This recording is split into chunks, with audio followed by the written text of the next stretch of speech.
రోజులు శరవేగంగా గడుస్తున్నాయి. వంశీ వింధ్య పెళ్లి చేసుకుని 2 నెలలు కావస్తుంది. ఇద్దరి మధ్య అన్యోన్యత చూడముచ్చటగా ఉంది. కాని భాగ్యలక్ష్మికి సరితకి అది నచ్చలేదు. ఎలాగైనా ఇద్దరిని విడదీసే ఆలోచనలే చేస్తూ ఉన్నారు. ఒకానొక రాత్రి పాలు వెచ్చబెట్టుకుందామని కిచెన్లోకి వెళ్ళింది సరిత. పాలగిన్నె కోసం వెతుకుతూ ఉంటే ఆమెకి ఆ గిన్నెల కింద వింధ్య దాచిపెట్టుకున్న అన్నం కూరలు కనిపించి పట్టరాని కోపం వచ్చింది. ఓ, ఇందుకేనా ఈ మధ్య ముఖం మతాబులా వెలిగిపోతుంది నా తోటి కోడలికి అనుకుని ఆ అన్నాన్ని డస్ట్బిన్లో పడేసి సైలెంట్గా రూంలోకి వెళ్ళిపోయింది. ఎప్పటిలా అందరూ తినేసి వెళ్ళిపోయాక వంటగదిలోకొచ్చి దాచిపెట్టిన భోజనం కోసం వెతికిన వింధ్యకి ఆ భోజనం ఎక్కడా కనిపించదు. ఏమైంది, ఇక్కడే పెట్టానే అనుకుంటూ తెగ వెతికేసింది. ఏం వెతుకుతున్నావు చిన్న కోడలా అని సడన్గా వినిపించింది భాగ్యలక్ష్మి గొంతు. ఏం లేదత్తయ్య, ఉదయానికి కూరలు ఉన్నాయో లేదో చూస్తున్నాను. కూరలు గిన్నెల కిందెందుకుంటాయి, ఫ్రిడ్జ్లో ఉంటాయి గాని. అన్నీ శుభ్రంగా ఉన్నాయో లేదో చూస్తున్నానత్తయ్య. ఏమో, దీనికోసం వెతుకుతున్నావేమో అని తెచ్చాను అని వింధ్య దాచిన కూరబోల్ని చూపించింది భాగ్యలక్ష్మి. అత్తగారికి తెలిసిపోయిందని తప్పు చేసిందానిలా తలదించుకొని నిలబడిపోయింది వింధ్య. అడుక్కునే కుటుంబం నుండి వస్తే ఇలాంటి అడుగుదల పనులే చేస్తారని నాకు తెలుసులే, ఇంకెందుకు తలదించుకోవటం అని కూరబౌల్ని వింధ్య చూస్తుండగాని నేలకేసి కొట్టింది భాగ్యలక్ష్మి. వింధ్య కళ్ళంట నీళ్లు జలజల రాలిపోయాయి నేలపాలైన కూరను చూసి. ఆకలిగా ఉన్న కడుపుకు తెలుసు నేలపాలైన కూర విలువ. కావాలని ప్లేట్ నిండా పెట్టుకుని వేస్ట్ చేసే ఇలాంటి పొగరుబోతులకి ఏం తెలుసు అన్నపూర్ణదేవి విలువ? కనీసం మీ అబ్బాయి కడుపు నిండాలనైనా మీరు అనుకోవడం లేదా అత్తయ్య? వాడిచ్చే జీతానికి మేం పెట్టే తిండి సరిపోతుందిలే. కళ్ళు మూసుకుపోయిన అత్తగారితో వాదించలేక బాధపడుతూ మౌనంగా గదిలోకి వెళ్ళిపోయింది వింధ్య. భాగ్యం, ఏం చేస్తున్నావే అని గుమ్మంలో నుండే పిలుచుకుంటూ వచ్చింది కవిత.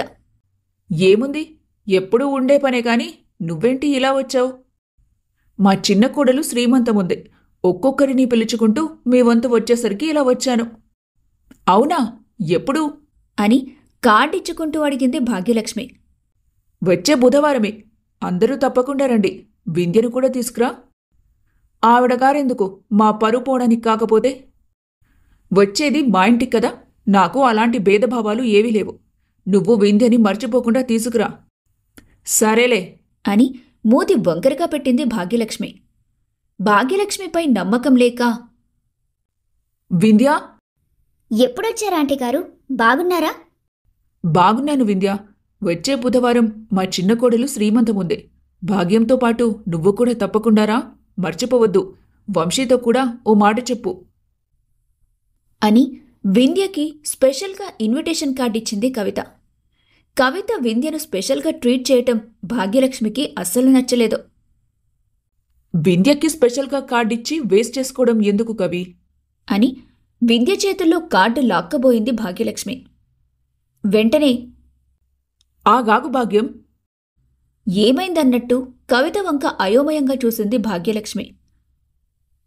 పోనీలే భాగ్యం, ఒక కార్డుకేమైపోతుంది చెప్పు, ఉండనివ్వులే. అంతలో ఆఫీస్ నుండి సరితా గోపి వచ్చారు. సరితా, బుధవారం మా చిన్న కోడలు శ్రీమంతముంది, నువ్వు గోపి రండి అని వాళ్లకి కార్డివ్వకుండానే పిలిచింది కవిత. వింధ్య చేతిలో కార్డ్ చూసి తనకి అలాంటి కార్డు ఇవ్వనందుకు సరిత మొహం మాడిపోయింది. మొదటిసారి తనని స్థాయిని బట్టి కాకుండా మనసును బట్టి చూసినందుకు కవితంటే మహా అభిమానం ఏర్పడింది వింధ్యకి. అదేంటి, మాకు కార్డివ్వకుండానే పిలిచారు అని వింధ్య చేతిలో కార్డు చూసి ఆఖరికి ఉండబట్టలేక అడిగేసింది సరిత. మీ అత్తగారికిస్తే నీకిచ్చినట్టే సరు, భాగ్యానికిచ్చాను, చూసుకుని రండి అని తను వచ్చిన పని అయిపోయినట్టు వెళ్ళిపోయింది కవిత. కవిత వెళ్లగానే తన దర్పం చూపించింది సరిత.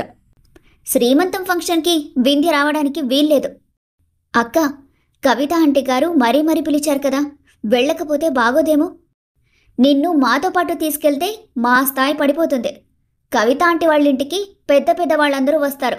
నీ మెడలో ఏం వేసుకుని వస్తావు? అక్క, అవన్నీ నా దగ్గర లేవని తెలిసి కూడా కవిత ఆంటీ పిలిచారంటే వాళ్ళ ఫంక్షన్కి అవి తప్పనిసరి వేసుకుని రావాలని రూల్ లేదనే కదా. నువ్వెందుకు వాటిని ఎత్తి చూపుతావు? నన్ను ఎదిరించేంత స్థాయికొచ్చావా? ఓ, మీ ఆయనను రానివ్వు, తేల్చుకుందాం. సరిత మాటలకి రియాలిటీ గుర్తొచ్చి మౌనంగా మారిపోయింది వింధ్య. సరే అక్క, మీకిష్టం లేదంటే నేను రానులే అని చెప్పేసి ఎప్పటిలా తన పని తను చేసుకుంది వింధ్య. సరిత, ఒకసారి ఆలోచించమ్మా. కవిత మరీ మరీ చెప్పినప్పుడు తీసుకెళ్ళకపోతే 10 మందిలో మనల్ని నిలదీసి అడుగుతుంది. అందుకే ఒకవేళ మనం వింధ్యని తీసుకెళ్ళినా అది మన పక్కన తక్కువగానే కనబడుతుంది, కానీ ఏమాత్రం ఎక్కువగా కనిపించదు కదా. అందుకు అలాంటి దాన్ని మన ఇంటికి తెచ్చినందుకు మనమే గొప్పగా మంచి మనసున్న వాళ్లలా కనబడతాం. ఈ విధంగా ఎందుకు ఆలోచించకూడదు? ఆవిడకి తెలుసు కవిత ఎంత స్ట్రైట్ ఫార్వర్డ్గా ఉంటుందో. ఎక్కడైనా తప్పు జరుగుతుంటే అంతే స్ట్రైట్గా నిలదీస్తుందని. ఇప్పుడు వింధ్యని తీసుకెళ్లకపోతే నలుగురిలో పెట్టి దులిపేస్తుందని కూడా తెలుసు భాగ్యలక్ష్మికి. సరే, మీ ఇష్టం. చేసుకుంటే చేసుకోండి మీ కోడలుగా పరిచయం అని మూతి తిప్పుకుంటూ రూంలోకి వెళ్ళిపోయింది సరిత. వంశీ, కవిత ఆంటీ గారు ఇన్విటేషన్ కార్డు ఇచ్చారు. ఇప్పుడేంటి అకేషన్? కవిత ఆంటీ గారి చిన్న కోడలు శ్రీమంతమట. మనల్ని తప్పకుండా రమ్మని చెప్పారు. వెళ్దామా? వెళ్దాం. ఆంటీ వాళ్ల ఇల్లు పక్కనే కదా, కనిపించి వస్తే తప్పేముంది? సరిత అక్క నన్ను రావద్దంది. వద్దంటే మానేద్దాం. వదినతో గొడవ పెట్టుకోవడం ఎందుకు అని వెంటనే తన నిర్ణయాన్ని మార్చేశాడు వంశీ. వంశీ, మనకంటూ నిర్ణయాలేముండవా ఈ ఇంట్లో? ఇప్పుడేంటి వింధ్య, నీకు వెళ్లాలనిపిస్తే వెళ్ళు, లేకపోతే మానే. నాకైతే రావడానికి కుదరదు. ఇప్పుడే కదా వెళ్దామన్నావు. నాకు ఇప్పుడే గుర్తొచ్చింది. నిజంగానే నాకు వేరే పనుంది వింధ్య. సరే, నేను వెళ్లాలనుకుంటున్నాను. అత్తయ్య గారితో ఒకసారి మాట్లాడతావా? సరే అని భాగ్యలక్ష్మి దగ్గరికి వెళ్ళి మెల్లిగా బతిమాలి ఒప్పించి వచ్చాడు. వంశీ ఒప్పించి వచ్చాననుకున్నాడు కాని భాగ్యలక్ష్మి అప్పటికే వింధ్యను తీసుకెళ్లాలని నిర్ణయం తీసుకుందని అతనికి తెలీదు. అమ్మ కూడా ఒప్పుకుంది. ఇక నీ ఇష్టం వింధ్య, వెళ్లాలనుకుంటే వెళ్ళు అని తన నిర్ణయాన్ని చెప్పేసి అలసటగా బెడ్పై వాలిపోయాడు వంశీ. అంత త్వరగా ఎలా ఒప్పుకున్నారావిడ? అని లోపల అనుకున్నాననుకుని పైకనేసింది వింధ్య. ప్రతి విషయాన్ని అంత డీప్గా ఆలోచించకు వింధ్య, లైట్ తీసుకో. వింధ్యకి కూడా అదే అనిపించింది. ప్రతిదీ డీప్గా ఆలోచించడం ఎందుకు, ఏది జరగాలంటే అదే జరుగుతుంది అనుకుని వంశీ పక్కనే చేరిందామె. కవిత ఇంట్లో శ్రీమంతం జరిగే రోజు. భాగ్యలక్ష్మి సరిత హుందాగా మెడ నిండా నగలు దిగేసుకుని వాటిని సరిచేసుకుంటూ వింధ్య కోసం చూస్తూ ఉన్నారు. సింపుల్ అండ్ ఎలిగెంట్ లుక్లో ఉన్న మెడలో పసుపుతాడుతో పాటు షార్ట్ లెంత్ నల్లపూసలు వేసుకుని పాపిట్లో దిద్దిన కుంకుమ పెట్టుకుని బయటికొచ్చింది వింధ్య. ఆ మాత్రానికి నిండుగా ఆకాశంలో చందమామలా కనిపించింది. వింధ్య మెడలో నగలు ఏమీ లేకపోయేసరికి ఏముందిలే దీనిలో అని అనుకున్నారు భాగ్యలక్ష్మి సరిత. కాని ఆమె రెడీ అయిన తీరే అందరికీ నచ్చుతుందని తెలిస్తే ఏమైపోతారో. భాగ్యలక్ష్మి తన 2 కోడళ్లతో కలిసి కవిత ఇంటికి వెళ్ళింది.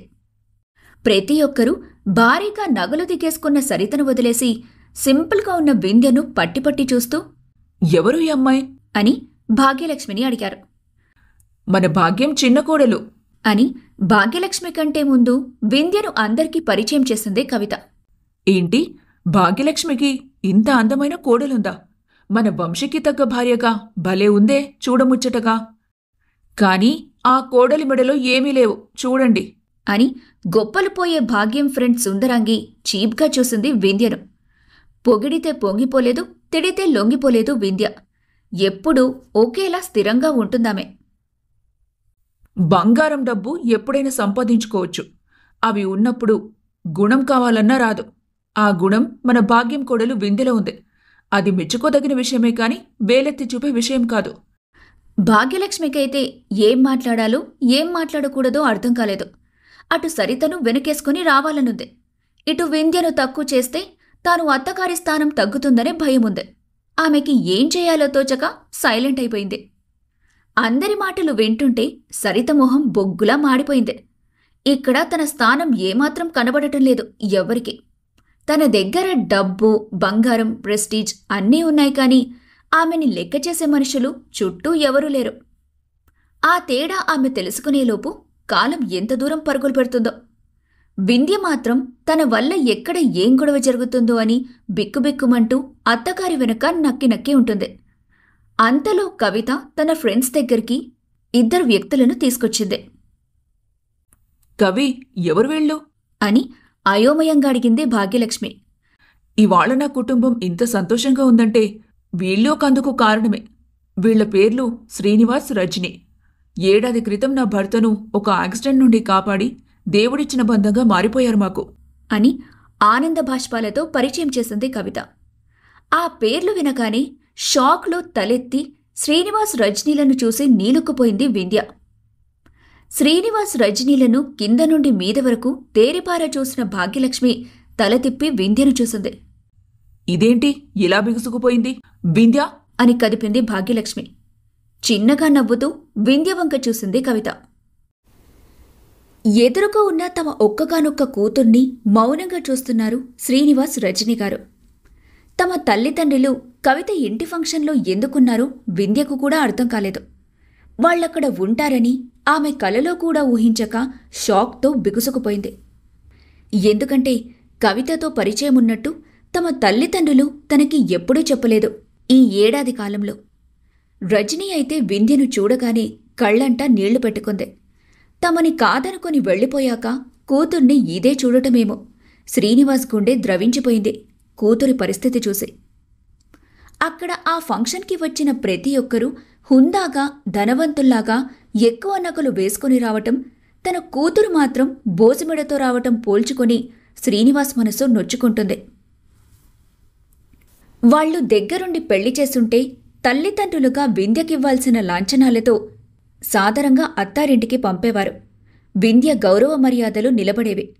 కేవలం తమ వల్లే తమ కూతురు అవమానాల పాలవుతుందని అప్పుడు అర్థమైంది వాళ్లకి. వింధ్య, వాళ్ళెవరూ గుర్తుపట్టావా అని కళ్ళెగరేసింది కవిత. కన్నీళ్లతో నిలువుగా తల ఊపింది వింధ్య. కవి, ఏం మాట్లాడుతున్నావు? కొంచెం అర్థమయ్యేలా చెప్పు. వాళ్ళు ఎవరో కాదు భాగ్యం, మన వింధ్యకి అమ్మా నాన్న అని నవ్వుతూ వింధ్యని దగ్గరికి తీసుకుంది కవిత. ఓ, అవతారం చూసి అదే అనుకున్నాను. గంతలకు తగ్గ బొంత బానే పుట్టిందిలే. అందులో వింతేముంది కాని వీళ్ళెంత పరిచయం ఉంటే మాత్రం ఈ ఫంక్షన్కి అంతలా పిలవాలా కవి? ఇది నా ఫ్యామిలీ ఫంక్షన్, నా పిలుపులు భాగ్యం. నువ్వు మధ్యలో కల్పించుకోకపోవడమే మంచిది. నువ్విక్కడ ఎలాంటి న్యూసెన్స్ క్రియేట్ చేసినా ఇంకెప్పుడూ నీ ఇంట్లో అడుగుపెట్టను. అయినా మీ చుట్టాల గురించి నాకెందుకులే. వింధ్య తమ తల్లిదండ్రుల మీద నుంచి చూపు తిప్పలేదు. కనుల నిండుగా వాళ్లనే చూసుకుంటూ ఉండిపోయింది. చూసింది చాలే, రా అని వింధ్యను స్టేజ్ మీదకు తీసుకెళ్ళింది భాగ్యలక్ష్మి. వింధ్యకి తమ తల్లిదండ్రులతో మాట్లాడే అవకాశం కూడా ఇవ్వలేదు ఆమె అత్తగారు. సరిత చిన్నచూపు చూడ్డం, భాగ్యలక్ష్మి అజమాయిషీ చేయటం, వింధ్య అణిగిమణిగి వాళ్లు చెప్పినట్టు తల ఊపడం శ్రీనివాస్, రజని గమనించకపోలేదు. ఎంతైనా కడుపున పుట్టిన బిడ్డ కష్టాలు పడుతుంటే చూడలేని కన్నపేగు ఇలానే తల్లడిల్లుతుంది కావచ్చు.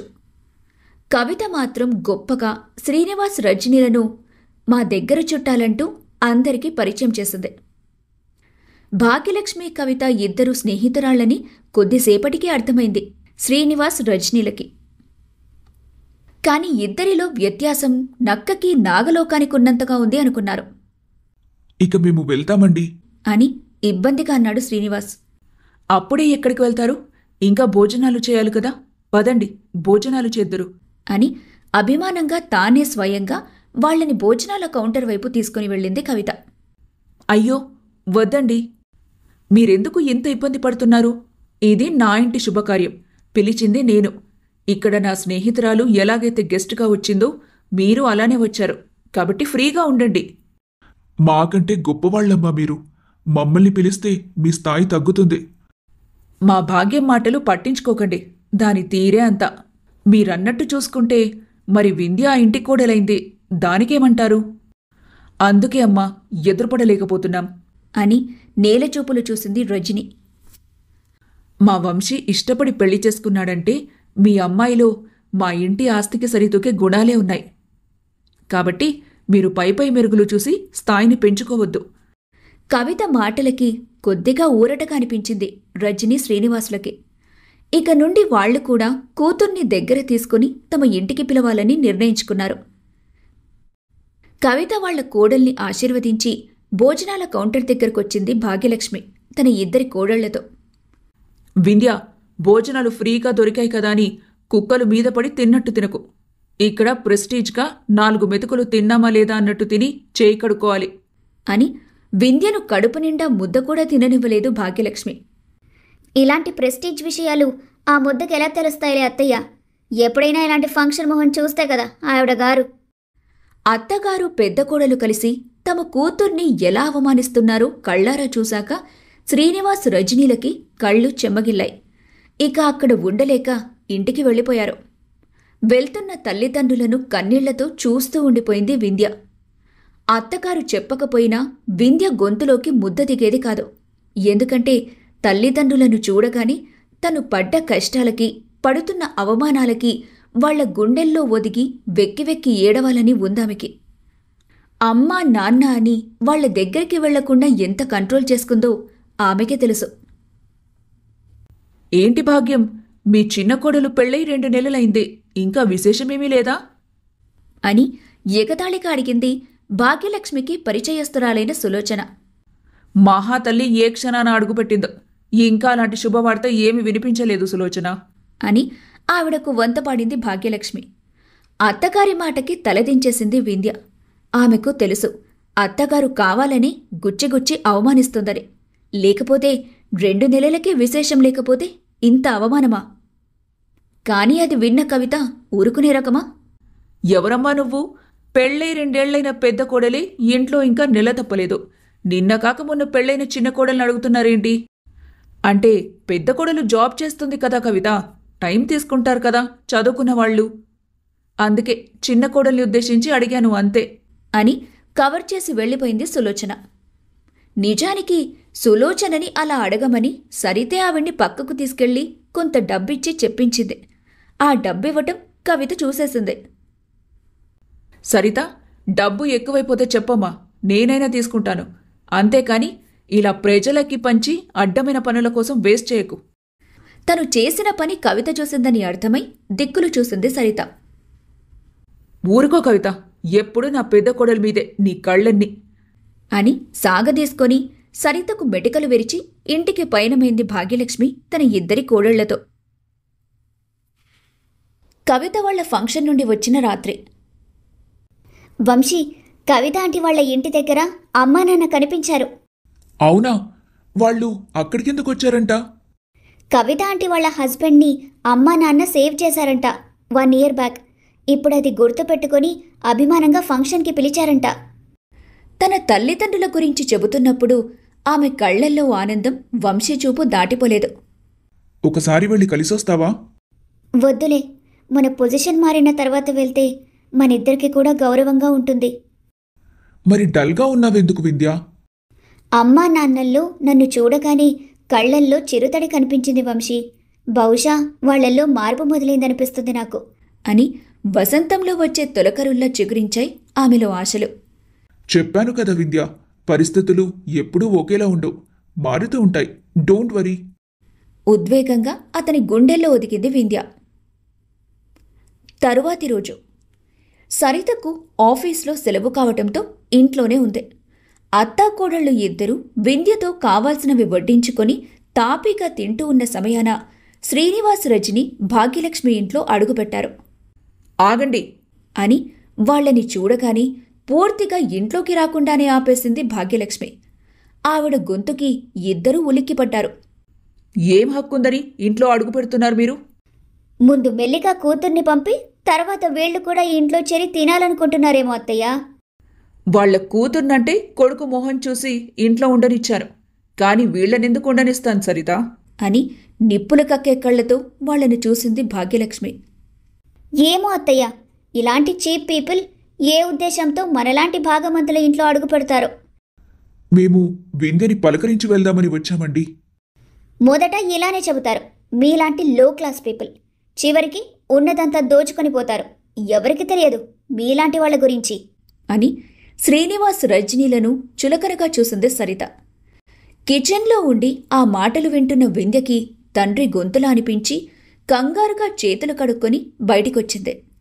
కొంగు నడుములో దోపుకొని చిందరవంతరగా ఉన్న జుట్టును ముడివేసుకొని ఇంటి కోడలా పనిమనిషా అన్నట్టు కన్న కూతుర్ని చూడగానే శ్రీనివాస్ మనసు చెలించిపోయింది. అమ్మా, నాన్న, మీరేంటి ఇక్కడ? అని వాళ్ల వైపు అడుగులు వేస్తున్న వింధ్యను ఆగు అని ఆపేసింది భాగ్యలక్ష్మి. అత్తయ్య, ఒక్కసారి నన్ను కాదని అడుగు ముందుకు వేశావంటే అదే ఈ ఇంట్లో నీకు చివరి అడుగవుతుంది వింధ్య. ఆలోచించుకో. నీకు తల్లిదండ్రులు కావాలా, వంశీ కావాలా అని గంభీరంగా కళ్ళని పెద్దవి చేసింది భాగ్యలక్ష్మి. ఉన్నచోటే నిలబడి కన్నీళ్లతో తల్లిదండ్రులను చూస్తూ ఉండిపోయింది వింధ్య. తల్లిదండ్రులను వదులుకొని వంశీ వెంట వచ్చింది. ఇప్పుడు వాళ్లు మాత్రమే కావాలని ఎలా చెబుతుంది? వింధ్య కన్నీళ్లు సరితకు ఎంతో హాయినిచ్చి పైశాచికంగా నవ్వుకుందామే. ఒక్కసారి వింధ్యతో మాట్లాడి వెళ్ళిపోతామండి. ఏం మాట్లాడతారు? ఈ ఇంట్లో డబ్బు బంగారం ఎలా దోచుకోవాలో, అత్తగారిని తోడికోడల్ని ఎలా గెంటాలో నేర్పిస్తావా నీ కూతురికి? అలా ఎందుకు చెప్తామండి? అందరూ కలిసిమెలిసుంటే బాగుంటుందనుకునే మనస్తత్వం కలవాళ్లం మేము. ఉమ్మడి కుటుంబం విలువ మాకు తెలుసు. వేరు చేయాలని ఎప్పటికీ చూడమండి. అబ్బబ్బా, మాటలు తేనె పోసినట్టు ఎంత బాగా మాట్లాడుతున్నారో ఇద్దరు. నిజంగా మీరు ఆ రకంగా ఆలోచించుంటే కూతుర్ని గాలి కొదిలేసుండేవారే కాదు. వాళ్ళిద్దరి ప్రేమ స్వచ్ఛమైంది కాబట్టి ఒకరికొకరు ఆస్తులు అంతస్తులు చూసుకోలేదండి. వాళ్ళని మనమే అర్థం చేసుకోవాలని మా సైడ్ నుంచి ముందడుగు వేశాం. మీకేం పోయింది? విలువలు లేనోళ్ళు ఎన్నైనా చెబుతారు. అలా తీసుకురావటం వల్ల మా ఇంటి పరువు గురించి ఆలోచించరా? మేం బయటికి వెళ్లాలంటే ఎంత భయమేస్తుందో. ఏ ఫంక్షన్కి వెళ్ళినా ఉరుములేని పిడుగులా చిన్న కోడలు ఎలా వచ్చిందని అడుగుతున్నారందరూ. ఏం చెప్పమంటారు? మీ పెంపకం మా ఇంట్లో ఇలా ప్రభావం చూపిందని. అత్తయ్య, అమ్మా నాన్నలు కూడా మా పెళ్లిని ఒప్పుకోలేదు. మీరు అది కూడా దృష్టిలో పెట్టుకొని వాళ్లతో మాట్లాడితే బాగుంటుంది. ఎవరు ఒప్పుకోనిది ఏ ధైర్యంతో పెళ్లి చేసుకొని వచ్చారే? అని వింధ్యపై చెయ్యెత్తసాగింది భాగ్యలక్ష్మి. ఆగండి అని పరుగున వచ్చి భాగ్యలక్ష్మి చేతిని అడ్డుకున్నాడు శ్రీనివాస్. ఎంత ధైర్యం నీకు? నా చేతినే పట్టుకుంటావా? అని శ్రీనివాస్పై విరుచుకుపడింది భాగ్యలక్ష్మి. క్షమించండి. అల్లారు ముద్దుగా పెంచుకున్న కూతురికి దెబ్బ పడితే చూడలేక పట్టుకున్నారు కానీ మిమ్మల్ని తప్పుబట్టాలని కాదు. ఛ, చెట్టు ఒకటైతే విత్తనం ఒకటవుతుందా అత్తయ్య? వింధ్యకి దొంగ తెలివితేటలు వీళ్ల నుండే వచ్చాయని వీళ్ల మాటల్లోనే తెలుస్తుంది. చూసారా, చేసిన చేతలు మాటల్లో ఎలా కవర్ చేస్తున్నారు అని అత్తగారి కోపానికి ఆజ్యం పోసింది సరిత. శ్రీనివాస్ రజని ఆ ఇంట్లో వింధ్యస్థానమేంటో తెలుసుకుని ఏం చేయనున్నారు?